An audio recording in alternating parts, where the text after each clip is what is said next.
In today's video, I'll be showing you how to make an end screen for YouTube videos on your mobile device using CapCut and one other app. The first thing you need to do is add a photo. This will serve as your background image. Once your photo's been added, this one for example, tap on Format and choose 16 by 9. Then select your photo like this and zoom it in so that the part of the image you want to show is visible. For this tutorial, I'll be using this table because I like the look of it. YouTube end screens are 20 seconds long, so the next thing you'll need to do is drag your image out to the 20-second mark. If you go a little bit past it, just move the playhead to where it says 20 seconds, tap the split icon, and remove the extra footage. Now, tap on the export icon to export this image. I don't like any of the filters inside CapCut for this image, so I'm going to open InShot and use a filter from InShot to change the image. Tap on Video, because when you export an image from CapCut, it turns it into a video, even if it is a still image. Tap on New, and choose the video that you just exported, this one here. Then tap on the check mark. When the video loads, you'll see that it's already formatted into the 16 by 9 aspect ratio. Tap on Filter, and then Filter. Choose one of these filters. Tap on it to select it. By default, all filters in InShot are applied at 100%. I think this image looks much better. Tap on the check mark to go back to the main InShot timeline. Tap the check mark once more. Then tap on the export icon in the upper right hand corner to export the video clip one more time. Tap Save. Wait for the export to finish and then go back into CapCut and choose the clip that you just exported, this one here. CapCut projects must contain at least one clip, so if you've got your original clip like I do, just select it and tap on the trash can to delete it. The next thing that you should do is go to YouTube and get a screenshot of what an end screen looks like on a YouTube video. This image, once you save it to your photo roll, will be used as an overlay inside CapCut to help you position each end screen element that you add. From the main timeline, tap on the overlay button. Tap Add Overlay, tap on Photo, and choose the screenshot that you just saved. Tap on Add and it will be added to the project. Make sure that the photo overlay of the YouTube end screen covers the entire screen so that you can get the positioning of your end screen elements right. Then swipe over and tap on Opacity and turn the opacity down just enough so that you can still see the image, but you can see through it onto the background image that you've chosen. Now you can start to place your end screen elements on your actual end screen. Don't worry about making sure that the overlay is the same length as your video because you'll be removing it at the end of the tutorial. Go back to the main timeline and tap on the T for text and just add some basic text, something like "Thanks for watching." This thanks your viewers for taking their time to watch your YouTube video. Place it at the top of the screen like this. Then make sure this text layer is the length of the entire video. There are two ways to add text layers. You can either add a new text layer each time or copy an existing text layer. If you copy an existing text layer, just select it, tap on Copy, change the text, and move it to the position that you want. You'll have to make sure that each new text layer is the same length as your main video clip. Later on in the video, you'll notice that I remove these text layers and add them again. At this point, your end screen looks like this.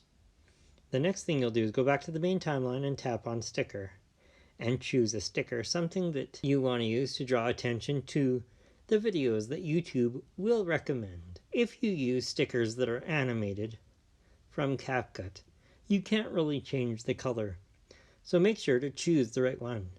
Notice that if you need more than one of the same sticker, you can just copy it and move it into position. This is handy because my YouTube end screens contain a video that is recommended by YouTube and a playlist of related tutorials. The next thing you want to do is re-add those text layers that say watch next and watch for more tutorials.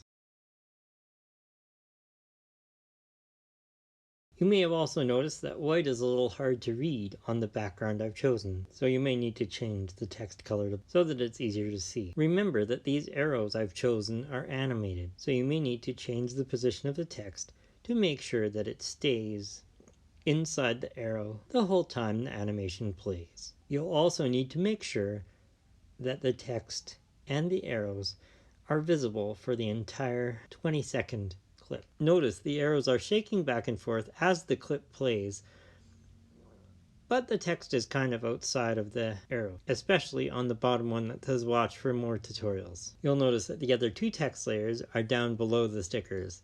Each time you add a layer, it gets added below the previous one. So the first text layer I added, thanks for watching, was added at the top, then the two stickers, the animated arrows, and the two remaining text layers.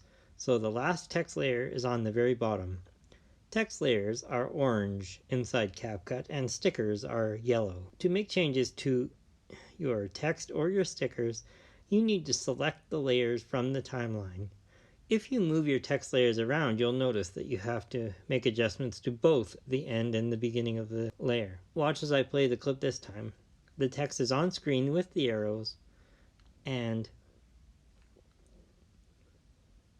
it does not disappear when the clip ends.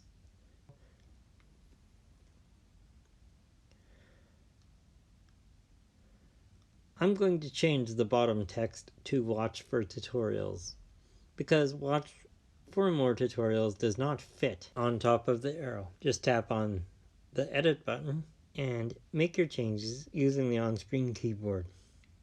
That's much better. Don't forget to make all of your text the same color. You may have noticed that white is hard to read, so I've decided to use black. To change your text color, just select one of your text layers, tap on Style, and then choose your color. Swipe up to scroll down. You'll see that I have two more text layers, and the reason you don't see the text on screen at the beginning of the clip is because the text layers that say watch next and watch for tutorials start half a second after the beginning of the other clips. To change this, just select each layer and move the beginning of the text layers back to the playhead by long pressing and dragging them with your finger. Next, you can remove your overlay. This is your completed end screen. Notice that the text disappeared once the clip stopped playing. This is because when I adjusted the text layers underneath the stickers, I moved them slightly. So just move down and drag these two text layers so that the end of the text layer appears at the position of the playhead here. The layer will snap to the playhead like this. Now all of my clips line up. That looks pretty good. Everything appears on screen at the same time. I like to add music to my end screens. This just gives the viewers something interesting to listen to as the video ends, and they're deciding whether or not they want to choose another one of my videos to watch. I've got an audio track already downloaded and saved on my iCloud drive that I use in all of my videos. Long press on the track, tap on share, and then I'll tap the CapCut icon to send the audio track into my CapCut project.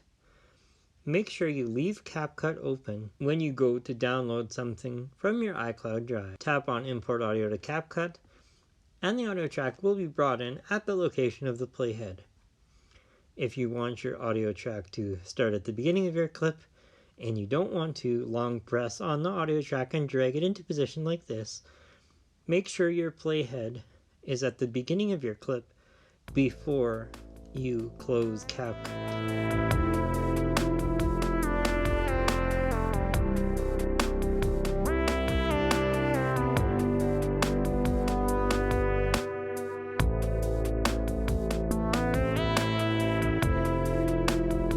Notice that the audio track is longer than the video clip. This is okay.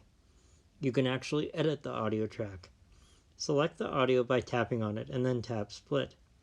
Delete the portion of the audio track to the right of your playhead because this is the end of your video clip. Select the audio track once more and tap on Fade. This will allow you to fade the music out as the video ends, rather than just stopping abruptly. Move the slider that says Fade Out Duration to about 0.5 seconds and you'll notice now that the track is automatically played so you can hear the music. As the clip comes to the end, you should hear a fade out. Tap on the check mark. One thing I like to do is turn down the volume, because you have to remember that people who are watching YouTube videos are often watching with headphones on mobile devices. With your audio track selected, tap on volume and adjust it so that it sounds good to you. When you're done, tap on the check mark, and you should play the clip one more time before you export it to make sure that it sounds the way you want it to.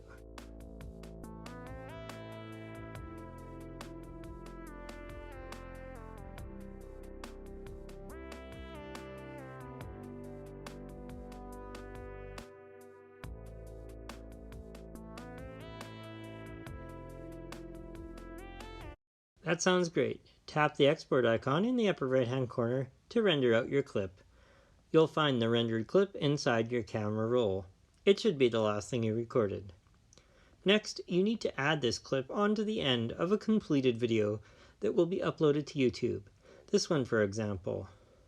Go to the end of your video, tap the plus sign, make sure video is selected, and select your end screen. Then fill in the circle and tap on Add. It will be added to the project. Next, you can export out the video and then upload it to YouTube. From the YouTube app, tap the plus sign and tap Upload a Video.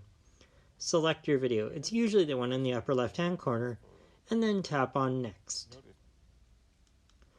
The only thing that you have to add here is a title. I've already uploaded this video to YouTube, so I'm just going to upload it as an end screen test. Then I'll tap on the blue upload button and wait for the video to upload. Here's a tip for those of you who are YouTubers. Make sure to upload your videos as unlisted. This gives the YouTube algorithm the chance to go through your video and check it for any copyright violations or anything else that could be wrong with it prior to publishing. This is especially important if your channel's monetized, because if you get a copyright claim, for example, because you've used music that you don't have the rights to, you won't be able to monetize that video. The video is now uploaded to YouTube, and here's how the end screen looks.